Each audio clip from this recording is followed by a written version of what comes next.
I first noticed it when Emma Hall didn't show up for school. It was a Tuesday morning, gray, windless, the sky bruised purple with the promise of rain. Emma sat 2 rows in front of me in chemistry. Not that we were close or anything. She was one of those quiet kids, the type who always did her homework on time and never spoke unless called on. But that day her seat was empty. Mr. Caro didn't say anything. He just kept scribbling equations on the whiteboard, oblivious or uninterested. Nobody asked. Not Lucy, who Emma partnered with on labs. Not Jake, who used to borrow her calculator. Not even Mr. Caro, who marked her present without looking up. That was the first time I really noticed it. By Thursday, 2 more kids were gone.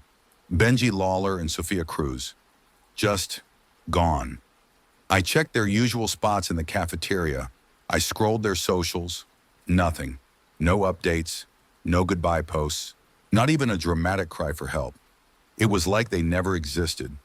But when I asked Marcus about Benji, he looked confused. "Who's Benji?" he asked mid-bite of a soggy French fry. "You know," I said, "Benji Lawler. We all did that group project in history together. You and me and Benji and Sophia?" He blinked at me. "I seriously have no idea what you're talking about, man." He wasn't joking. There wasn't a hint of sarcasm, no smirk on his face. It was like the names I said had slipped past him like smoke. I let it go, for the moment. That night, I dug through my yearbook. Page after page, every face accounted for, except the ones that weren't. Emma's picture had been replaced by a blurry shot of an empty classroom. Benji and Sophia weren't there at all. Their names weren't even listed alphabetically. It wasn't just the school. I started checking more places. Street corners, old photos, class rosters. They were being erased, not just taken, but deleted. And no one cared. Not my teachers, not my friends, not my mom, who used to wave at Emma when she dropped me off at school. I wrote their names down on a scrap of notebook paper just to make sure I wasn't going crazy. I kept it folded in my back pocket like a totem, like proof that they'd been real. By the end of the week, I had 9 names, and the list kept growing. The weirdest part? I felt it too. A tug at the edge of my memory, like something trying to pull the names from my head, smudge their faces into haze. Sometimes I'd look at the list and not remember who one of them was. Not clearly. Their laugh, the way they walked, the sound of their voice. It all blurred, like watercolors bleeding in the rain. But I knew they mattered. I knew they were real. So I started documenting everything. Names, descriptions, last known whereabouts. I filled a whole spiral notebook, page after page. I stayed up late every night, writing before the memories could fade. I was terrified that if I didn't, I'd forget them too. It wasn't just students anymore. Mr. Greeley, the librarian, gone. Mrs. Hammond, who ran the bakery on Maple, gone.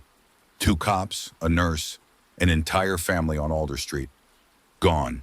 The rest of the town moved like nothing had happened. The bakery was closed. Guess Mrs. Hammond retired. The cops transferred out of town. The empty houses, foreclosures. No one remembered the people who lived there, not even their neighbors. One day I biked down Alder Street and saw a realtor nailing up a for sale sign on the Martinsons' lawn. "You looking to buy?" he asked. "No," I said, staring at the house. "What happened to the family that lived here?" He squinted. "Family?" "Yeah, 2 kids. Mr. Martinson worked at the post office." The realtor's brow furrowed. "There's no Martinsons listed here. This place has been empty for years." That night, I couldn't remember what the Martinsons looked like. I only remembered that I should remember, and I wasn't sure how much longer that would last. So I made a decision. I was going to figure out what was happening. Who or what was making people disappear? Why no one cared? Why only I could remember? And I wasn't going to stop until I had answers, even if I was next. I started with the old library. Not the new annex with the fluorescent lights and self-checkout kiosks. The real library, the one tucked behind Town Hall, wrapped in ivy and time. It hadn't been open to the public for years, not since the city budget cuts pushed everything digital. But the building was still there, squat and stubborn, like it was waiting for someone to remember it mattered. I picked the lock with a bobby pin I'd stolen from my sister's bathroom. It took longer than I expected, 20 minutes of cursing and scraped knuckles. But eventually the tumblers clicked, and the heavy wooden door creaked open.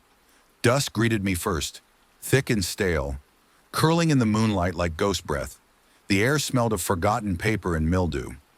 I stepped inside and closed the door behind me, the click of the latch echoing too loudly. The shelves stood like sentinels in the dark. I moved through them slowly, sweeping my flashlight across faded spines and warped wood. I didn't know what I was looking for exactly. Records, maybe. Proof. Something untouched by whatever was happening out there. I found the archives room in the back. It was locked too, but the door was old and the frame brittle. One hard kick and it gave with a groan. Inside, filing cabinets, floor to ceiling, rows of town records, photos, blueprints, yellowed newspapers stacked in bins. I dug through them like a man drowning, looking for a rope. The further back I went, the stranger things got. The Chronicle's archives stopped updating names about 6 months ago. Obituaries vanished. School honor rolls thinned. Church bulletins listed fewer and fewer congregants. I even found a school yearbook from last year, and just like the current one, entire pages were altered, some students missing, others rearranged as if to hide the gaps. It was like someone or something was editing the town in real time. And then I found it. An unlabeled manila folder tucked behind a stack of zoning maps. Inside were a series of black and white photos, aerial shots of the town, old, maybe 1960s or 70s. But each one had a date scribbled in red ink, and circled on every photo was a blot, sometimes a building, sometimes a street, crossed out with a shaky X. In the corner of the last photo, someone had scrawled a single word, breach. I didn't know what that meant, but I knew it wasn't good. Then I heard it, a soft creak, like a footstep on old floorboards. I killed my flashlight, held my breath. Another creak, closer. I wasn't alone. I pressed back against the file cabinet, heart racing, trying not to breathe too loud. The darkness in the room thickened. I couldn't hear breathing, couldn't see movement, but I felt something. Like the air itself had teeth. There was a whisper, not in English, not even in sound really. Just pressure. A thought not my own, brushing against my skull like ice water. You shouldn't be here. And then, just like that, it was gone. The air eased. The silence settled. I flipped my light back on. No one was there. But when I looked down, the folder was gone from my hands. Something had taken it, and it remembered me. I stumbled out of the library into the cold night air, heart thudding like a war drum in my chest. The wind had picked up, slapping leaves against the sidewalk, carrying with it the distant hum of something I couldn't name, like static or a memory unraveling in real time. I biked home like the devil was behind me. At every stop sign, I looked over my shoulder. At every intersection, I half expected to see a shadow stepping just beyond the edge of the street lamp. But there was nothing. Just empty sidewalks, quiet houses, the kind of normal that felt too normal. When I got home, the kitchen light was still on. Mom was at the table, sipping chamomile tea and reading the same mystery novel she'd been rereading for weeks. "You're out late," she said without looking up. "I was studying," I lied. "Good." She turned a page. "Keep it up. Don't end up like that boy who—" She stopped mid-sentence, her brow furrowed, eyes glazed for a second. "Like who?" I asked. Her lips moved, searching for a name. I don't know," she murmured. "It's on the tip of my tongue." I nodded, throat dry. "Yeah, mine too." I went straight to my room and locked the door, pulled the curtains shut, opened my notebook. 2 more names had gone faint, like the pencil had faded or the paper itself was forgetting them. I tried rewriting the letters, pressing hard, but the names resisted. Every stroke felt wrong, like I was trying to forge something I'd never really known. But I had known them. I remembered Sophia's laugh, the chipped pink nail polish on her thumbs, the way Benji always wore mismatched socks. Didn't I? The phone buzzed. Unknown number. I answered. At first, nothing. Then breathing. Shallow. Slow. Then a voice. raspy, like it had been scraped across glass. "Stop digging!" I froze. "Who is this?" "You see them because you remember." The voice quivered. "But the more you look, the more it sees you." I stood up, my hand trembled. "What's it?" Static hissed through the line. Then, "You don't find the breach, it finds you." Click. Silence. I stared at the phone. My reflection looked back at me in the black screen, except the room behind me was empty. But the reflection showed someone standing in the corner. I spun around. No one was there. Just the cold press of something unseen curling around the edge of my thoughts. The next morning, I woke with a pounding headache and a nosebleed. My sheets were smeared with rust-red stains, and the corners of my notebook, my precious, only proof, were curled and damp, like they'd been left outside in a storm. I didn't remember falling asleep. I barely remembered making it to bed. But I did remember the voice on the phone, and the figure in the mirror, and the word etched in red ink across the photograph. Breach. School felt like a dream on pause. The hallways were quieter than they should have been. Not silent, but off. Conversations that didn't quite make sense. Laughter that started too late. Teachers calling roll without realizing they were skipping names. I passed the trophy case and caught my own reflection again. Except this time, the reflection didn't match. I was standing still. It was still walking. I blinked. It blinked a moment later. I backed away. "Hey, you okay?" someone asked behind me. It was Marcy Chen. She ran track, smart, kind. We weren't close, but I remembered when she broke her wrist in gym last semester. I'd walked her to the nurse's office. She'd laughed the whole way, even through the pain. "You look like you've seen a ghost," she said. I opened my mouth to say something, anything, but the words stuck. "Have you noticed anything weird lately?" I finally asked. "Like, people going missing?" Her smile faltered. She glanced around, leaned in. "Yes." That single word hit like lightning. "You remember someone?" I asked, desperate. She nodded slowly. "A girl, Brielle Deeks. She used to sit behind me in English. Always wore these big headphones and drew in the margins of her notebook. But one day she was just gone, and no one said anything. Not even Mrs. Holtz. I even asked about her. Holtz looked at me like I was drunk." I stared at her. "You wrote her name down?" "I tried," Marcy said, "but I can't find the notebook anymore. I think it disappeared with her." Hope sparked like a match in my chest. "Come with me. We need to compare notes." She hesitated, eyes darting to the hallway behind me. "Are you sure? Because since I started remembering Brielle, I feel like something's watching me." "You got a call too?" "Number worse." She pulled up her sleeve. There were bruises on her forearm, faint, finger-shaped. "They showed up after I had a dream," she said. "I was in my backyard, except the stars were wrong. There were no constellations, just a black hole where the sky should be, and something was reaching through it." I didn't breathe for a full 10 seconds. "Marcy," I whispered, "I think this town is being edited, like someone is cutting pieces out of reality. And if we don't figure out why, we're going to be next." She looked me dead in the eyes. "Then we better move fast." We ditched after fourth period, slipped out through the side exit by the auto shop, the one where the security camera had been broken since sophomore year. No one stopped us.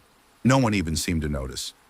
I glanced back once as the doors swung shut behind us, and it struck me how quiet it was, like the whole building was being muffled under a thick blanket of fog. We rode our bikes to my house. Marcy had a duffel bag with her, filled with notes, old sketchbooks, and a Polaroid camera. "Why the camera?" I asked. She zipped it open and pulled it out, like it was a weapon. "Digital's too easy to change," she said. "Film stays real, for now." My mom wasn't home. I wasn't surprised.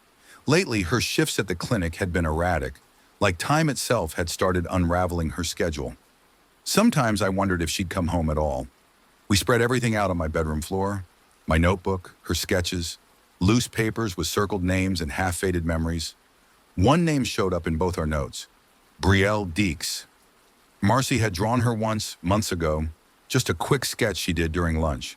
The image was rough, mostly lines and shadows, but there was something about it that hit me in the gut, like seeing a ghost smile. She was real, Marcy said. I know she was. I nodded. That's two people who remember her. That's something. Then I noticed it, at the edge of the drawing, almost hidden in the corner of the page. A symbol, a tiny triangle pointing downward, with a circle in the middle. Did you draw this? I asked. She squinted. I didn't even notice that before. I traced it with my finger.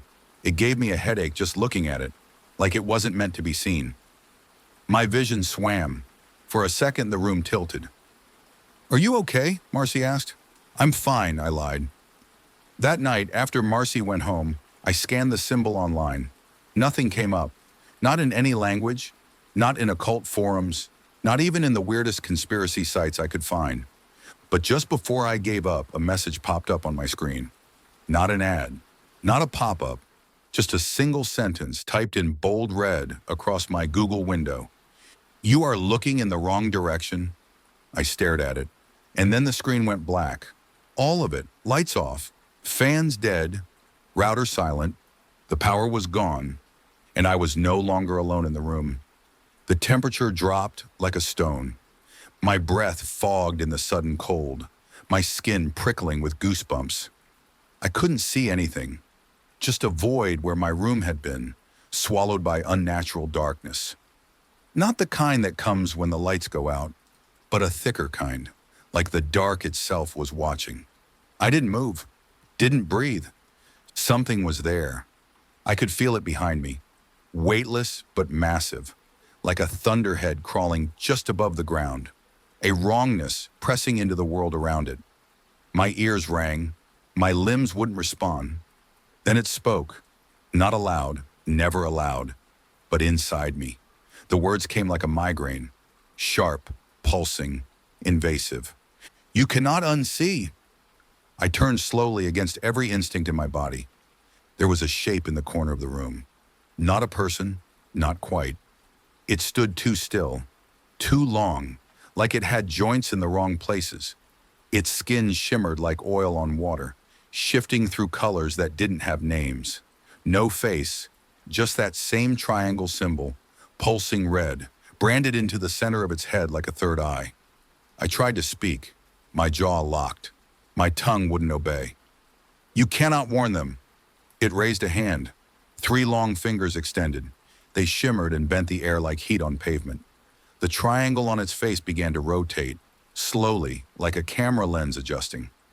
I felt something tug in my chest, like it was reaching into me, searching. Then the door burst open. A blinding flash, the hiss of burning film.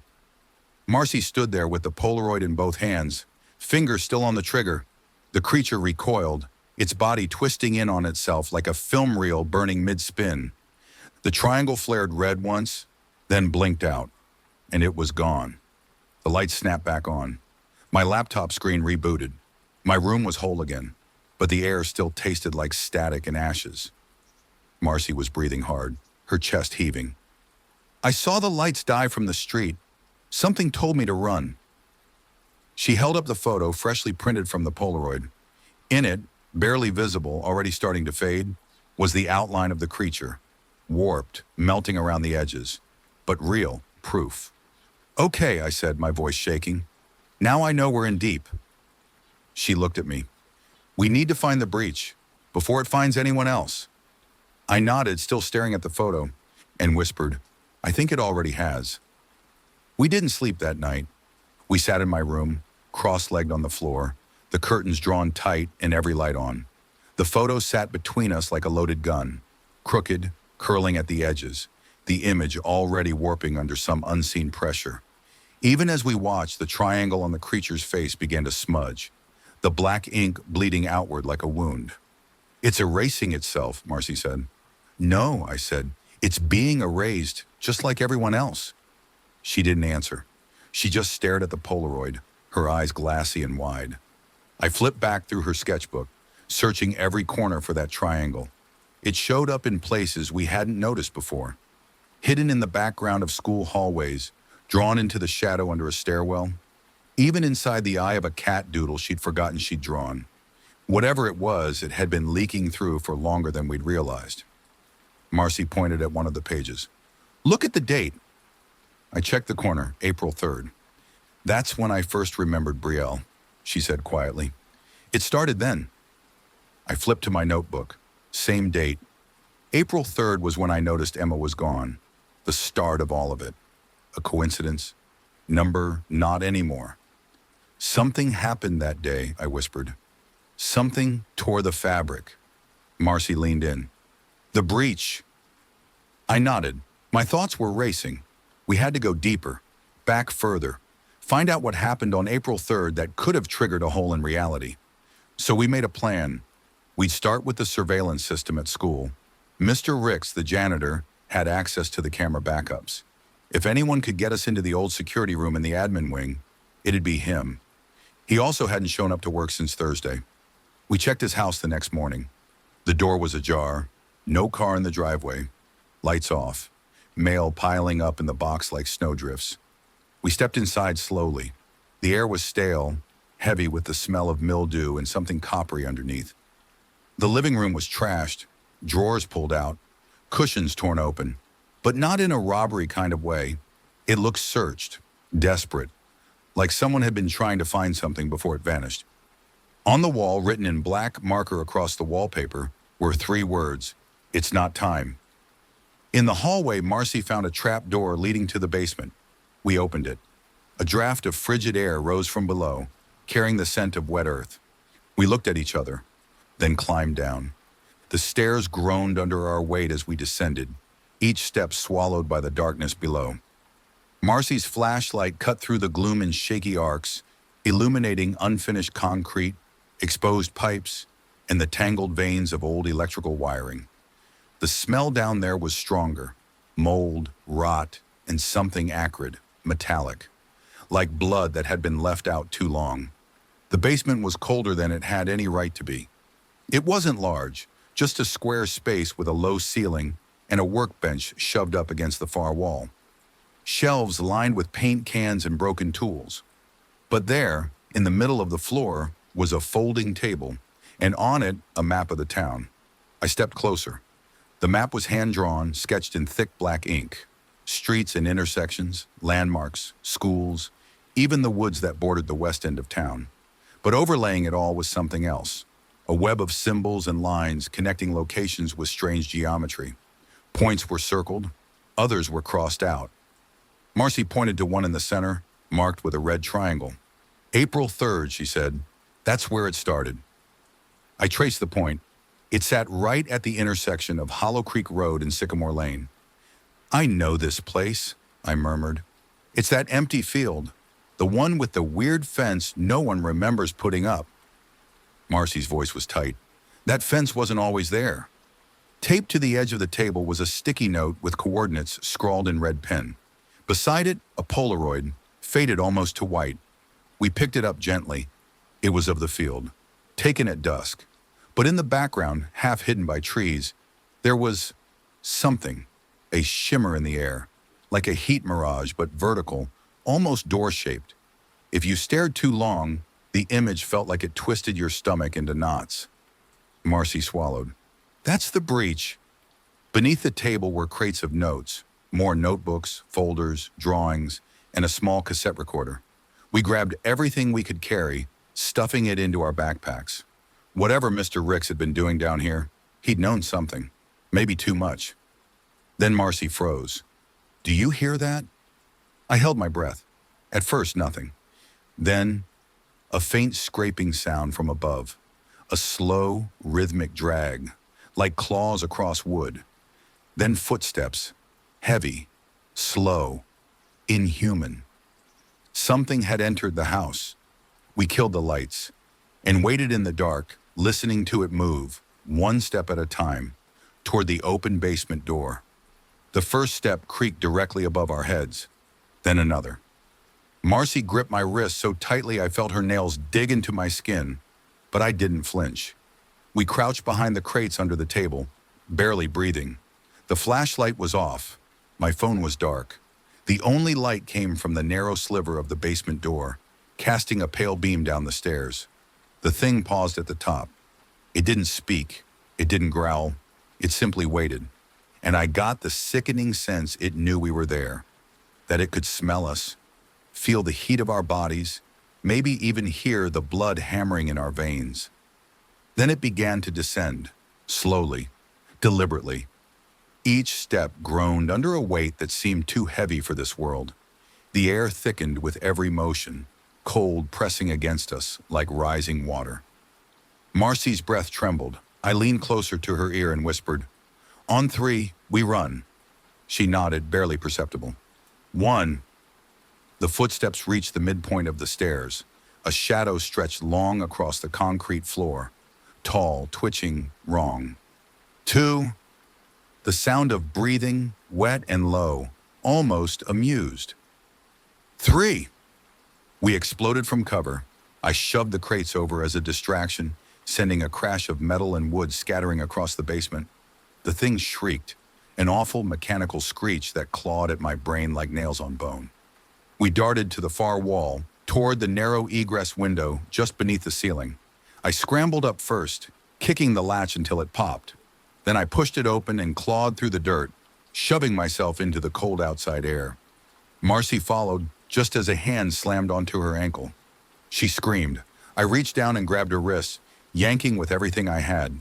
The thing's grip tightened, long, sinewy fingers wrapped in something like skin, but not. Its head rose into view.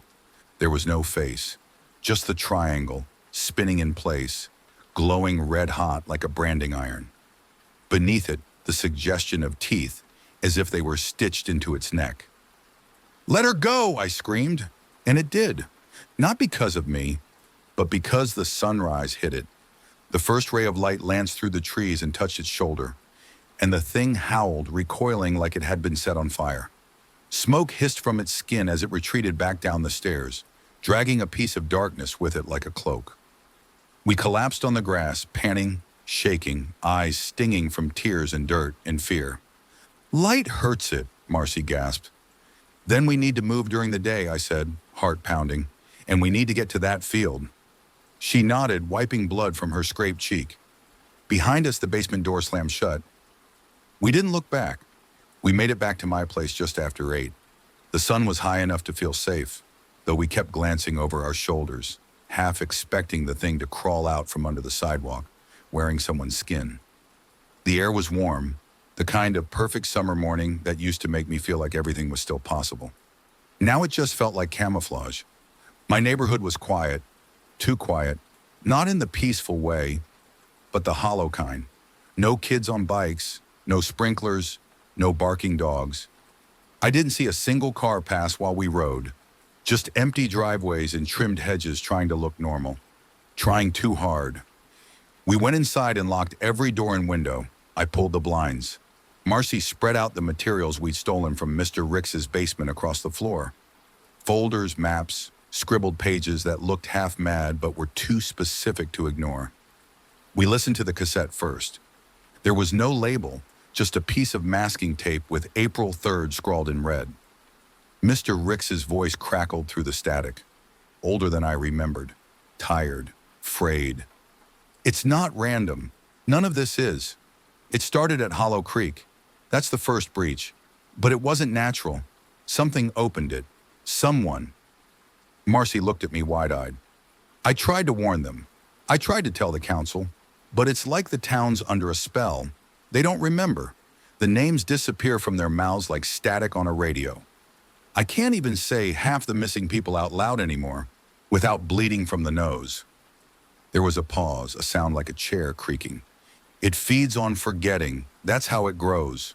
That's why the records vanish, why the photos fade. Memory is its enemy. That's why it watches the ones who remember. That's why it watched me." The tape ended with a long hiss of static. No goodbye, no final scream. Just the slow decay of silence swallowing a man whole. We sat there for a long time, not speaking. Finally, Marcy pointed to the map. "Then that's our next step." The coordinates led directly to Hollow Creek Field. I'd passed it 100 times and never thought twice. just a patch of land, fenced off with rusted chain link and a wooden gate sealed with thick padlocks. It had always felt wrong, but now I understood why. It wasn't abandoned, it was quarantined. We packed everything: flashlights, rope, my dad's old crowbar. Marcy carried the Polaroid camera like it was a loaded pistol. We rode out again. No helmets, no phones, no backup. If this was the source of it all, the wound in the skin of reality, then it was time to look straight into it. The field looked different now. Maybe it was always like this, and I'd just never seen it, really seen it. But standing there at the edge of the rusted fence, wind brushing through waist-high grass, I felt it in my bones. A stillness that didn't belong. Like the world here had paused, waiting for someone to notice. The gate was chained with 2 padlocks, both old and clotted with rust. We stood there in silence for a few seconds, just watching the grass shift. Nothing moved beyond the fence. No birds, no bugs, no sound. I took the crowbar from my backpack, jammed it between the chain links, and twisted. The metal shrieked but didn't give. Marcy stepped up beside me, unzipping her duffel and pulling out a pair of bolt cutters. "Where'd you get those?" I asked. She didn't answer. Just set her jaw and went to work. The chain snapped with a loud clink, the sound cutting through the quiet like a gunshot. The gate swung inward slowly, creaking like it hadn't moved in years. We stepped through. The temperature dropped the second our feet touched the grass. Not by much, just a few degrees, but enough to notice. Enough to make your skin crawl. The field was bigger than it looked from the outside. Trees rimmed the edges like sentries, tall and still. In the center, maybe 50 yards in, stood a ring of standing stones. I stopped cold. "Those weren't there before," I said. Marcy swallowed. "They were always there. People just forgot." We moved cautiously.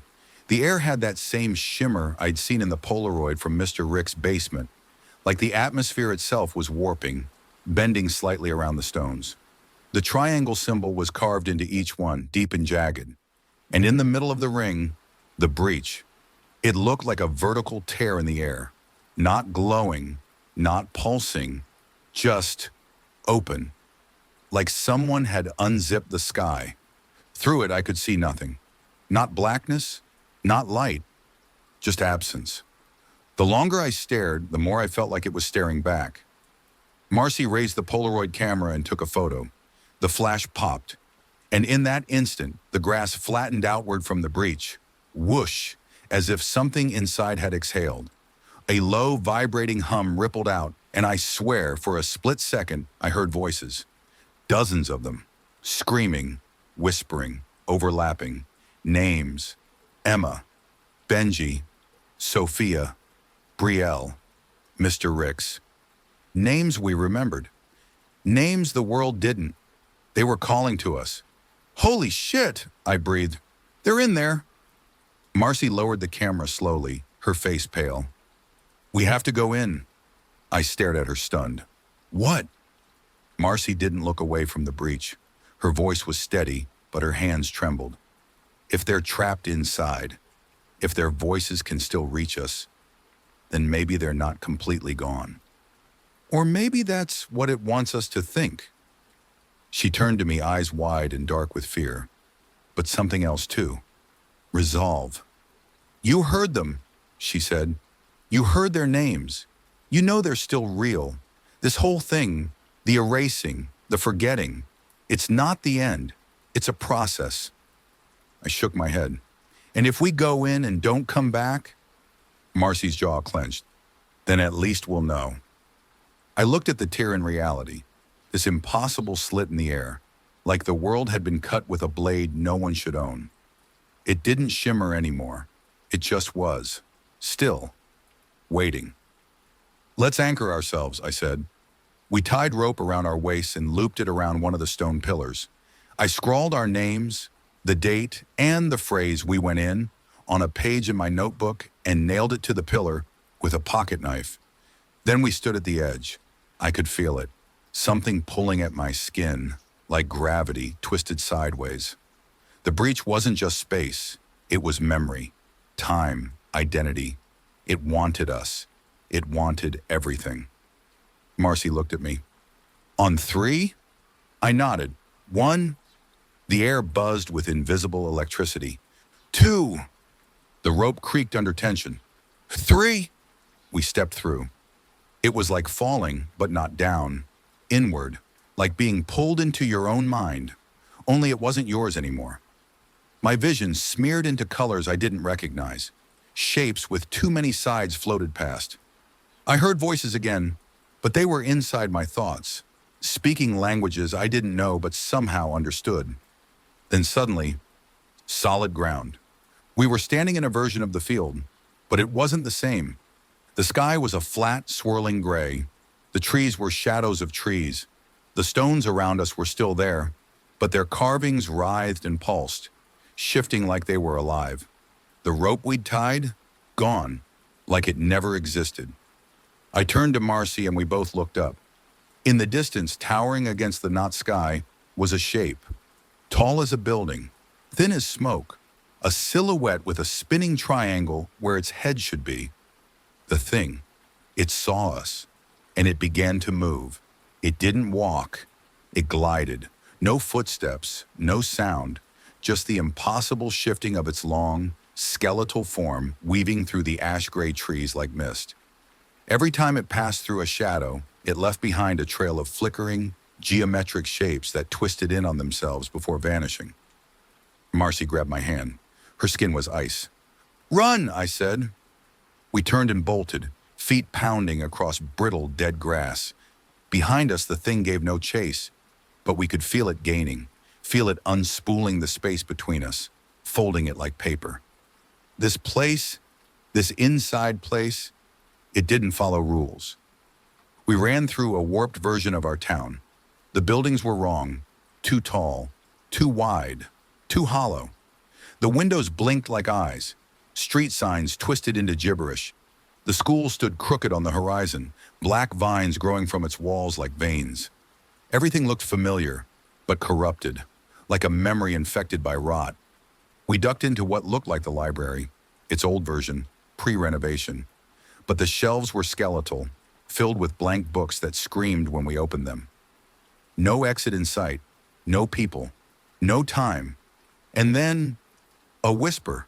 Not a thought this time, a voice. Marcy? She stopped dead in her tracks. That was Brielle. I pulled her arm. We need to keep moving. No! She broke away, calling out. Brielle? Where are you? The shadows shifted. The floor beneath us cracked like eggshells. The air rippled as something stepped forward. A girl, thin, pale, wearing a hoodie 3 sizes too big. It was her. I recognized her from Marcy's sketch. Brielle Deeks. But her eyes were wrong. Empty, not blank, just drained, like someone had scooped out her memories and left a shell behind. Marcy ran to her, grabbed her shoulders. It's me! Marcy! You remember me, right? Brielle blinked slowly. Her mouth opened. Nothing came out. Then her hand shot up, pointing behind me. I turned just as the thing appeared, crawling down from the ceiling like a spider, limbs too long, joints bending backward.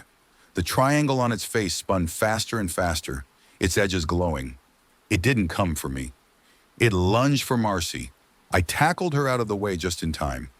The floor cracked again, deeper this time, and reality split. We fell, through layers of forgotten memories, faces I half remembered, streets that used to exist, laughter that once meant something. All of it blurred, rushing past like a river of broken time. And then, impact. We landed in darkness. Alone. Marcy was gone. I couldn't breathe. The air was thick, damp, like being buried beneath wet soil. Every time I tried to move, my limbs pushed through something that wasn't quite solid. It clung to me, slowed me down. Not liquid, not air. Memory. I was submerged in a sea of fading memories. They drifted around me like ghosts. Moments caught in suspension. A child laughing as he flew a paper kite.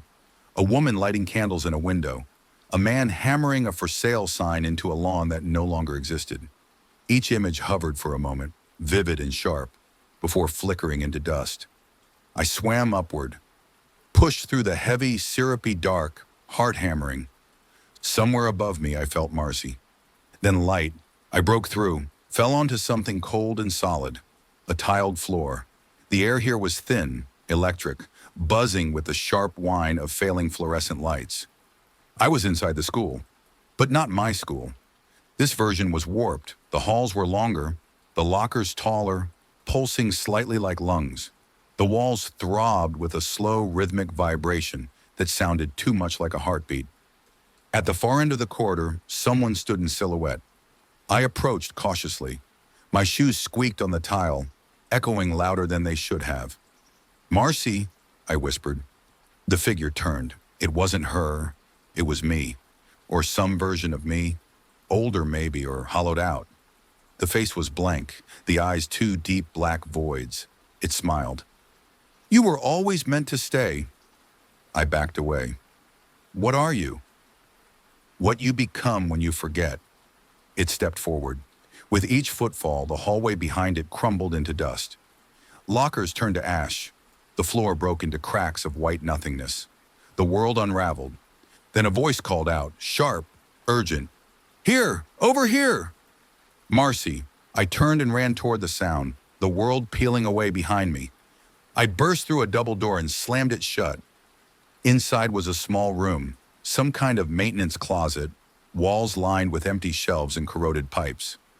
Marcy stood in the corner, gripping a piece of paper in her hands.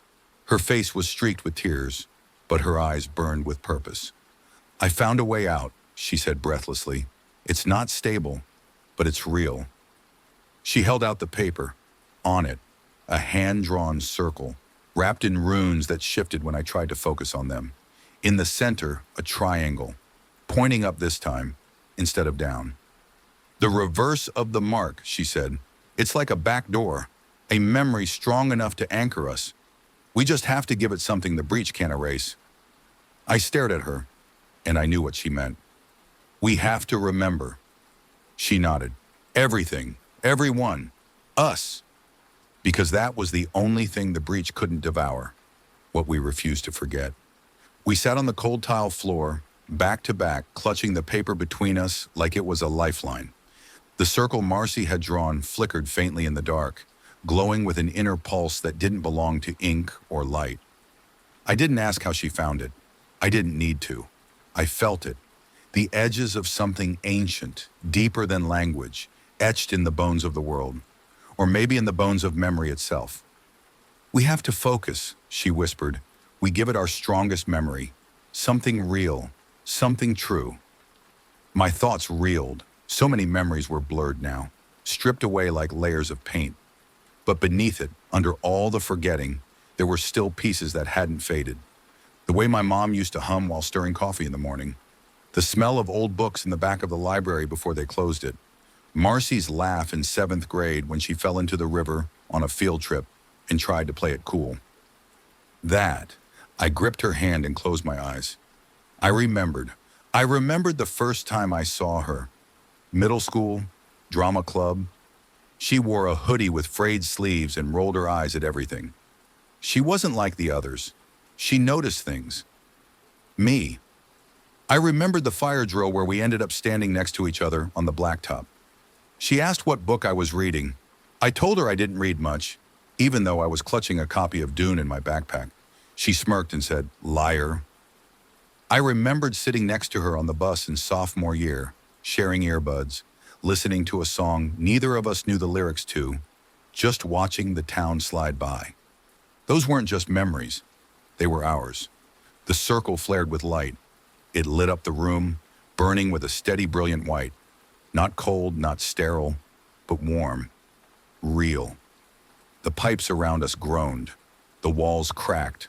The floor beneath us began to shimmer like water. "Keep going," Marcy shouted over the rising noise. She was crying now. So was I.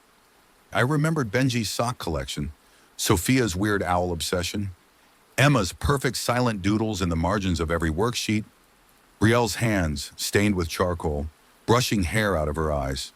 Every name I'd written in my notebook. Every person I had refused to let vanish. The breach had fed on forgetting. We were starving it. The ground split open beneath the circle, not into darkness, but into light. Blinding, fierce, infinite. A roar filled the space, not of a monster, but of resistance, of remembrance. Now, Marcy shouted. We held the memory like a weapon, gritted our teeth, and jumped. The moment we jumped, everything tore apart. Not just the world, we expected that, but something deeper, more personal. The breach fought back. As we fell into the light, it clawed at us, hurling pieces of itself in desperation. Phantoms made from fractured time, false memories stitched together like broken dolls. I saw my own mother turning to ash at the breakfast table. Marcy screaming my name from inside a burning car that never existed. My house overgrown with vines that whispered in tongues. All of it lies. All of it meant to make us doubt. I held tighter to Marcy's hand. She screamed through clenched teeth, "Don't let go!" The light pulsed brighter. The false memories began to dissolve. The breach couldn't hold us anymore. It was unraveling, its threads snapped by the force of what we'd chosen to keep. And then, impact point, not hard, not like hitting ground, more like arriving. I opened my eyes. We were in the field, the real one. No shimmer in the air, no triangle in the sky. The stones were there, yes, but inert now, weathered and cracked like old gravestones. The sun was rising, birds chirped. Marcy was beside me, breathing hard, shaking but alive. She looked at me and broke into a choked laugh. We made it. I looked around. Everything felt real, solid. The grass, the sky, the cool morning air. And then I saw something else. In the distance near the edge of the field, figures, people, dozens of them stepping out from the tree line, blinking against the morning light like they'd been asleep for years. Some stumbled, others stood tall, dazed but whole. Benji, Sophia, Emma, Mr. Ricks, Brielle, eyes wide, stepping forward with hesitant wonder. They remembered. They were remembered. I nearly collapsed. Tears burned down my face. Marcy stared in disbelief. It worked. Not everyone had returned. Some we would never know. Maybe they were too far gone. Maybe they'd become part of the breach itself. But so many had come back. And as they gathered in the field, finding each other, embracing, crying, laughing, real, I realized something. The world hadn't stopped forgetting. It never would. But as long as even one person remembered, as long as someone held on, refused to let go, fought for memory, then the breach could never win completely. I turned to Marcy. We write it all down, I said. She nodded. Every name, every story, we make them real again. And so we did. We filled notebook after notebook. At first it was names, then faces, stories, where people had been, who they were before the breach took them. We sat with them, hours at a time, listening, recording everything they could remember, because they wanted to remember now. They needed it like food, like oxygen. And for the first time in what felt like forever, the town felt alive. Not bustling, not loud, but present. Neighbors stopped pretending they didn't notice things. People walked a little slower, looked each other in the eyes. The old community board, long abandoned, became a makeshift memory wall. Anyone could post. Names, sketches, photographs, even scraps of writing about the ones who hadn't come back. We didn't talk about the breach publicly. Not yet. There was no headline to explain it, no clear villain to blame, and maybe no one else would believe it unless they'd felt it the way we had. But in a quiet way, the truth spread. A local artist began painting murals of the returned. A teacher reopened the library and set up a memory archive, our notebooks front and center. Someone rebuilt the stone circle at the field's edge, not as a monument, but as a warning. And every few nights, Marcy and I went back there, just to sit, to remember. One night, as we watched fireflies dance through the tall grass, she asked, "Do you think it's really over?" I didn't answer right away. The stars above us felt vast, too vast. I remembered what the breach had felt like, that hunger, that cold erasure that didn't just take people, but undid them, unwrote them. "No," I said quietly, "but I think it's dormant." She nodded slowly. waiting. But next time, I added, it won't catch us off guard, because we knew now that forgetting wasn't passive, it wasn't harmless, it was a force, and remembering, truly choosing to remember, was an act of rebellion. Marcy smiled. Then we keep rebelling. And so we did. We became the town's quiet archivists, its memory keepers, not heroes, just two stubborn people who refused to forget. And in that choice, in that defiance, we kept the breach at bay, because monsters feed on what we let slip away, and we weren't letting anything go again.